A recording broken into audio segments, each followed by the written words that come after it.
Nadawat na sa duha ka construction worker ang gibayad sa usa ka subcontractor kinsa dugay na nga gipaninglan sa bayad. Sila si Glenje Secretaria Caniedo taga Minglanilla, Cebu ug Ramil Langido taga Negros. Pulos mga mason ug maoy gikuha sa Just V Construction. Midangup sila sa Brigada Action Center ug gisaysay ang ilang pag-antos sa pagpaabot sa bayad. Hinungdan nga midangup sila sa Brigada Action Center. Daling giaksyonan sa Brigada Action Center ang gipaabot nga reklamo sa duha ka construction worker. Sa katapusan, malipayon kaayo karon ang duha ka construction worker ug nagpasalamat sa dinaliang tabang sa Brigada Action Center.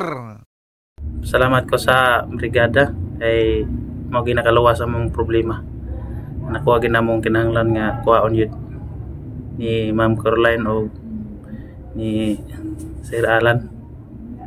Salamat kayo.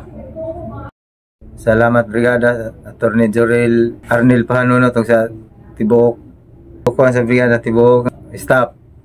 Salamat kayong tanan. In the heart of changing lives, ako si Brigada Alan Tangkawan sa 90.7 Brigada News FM Cebu, the Music and News Authority.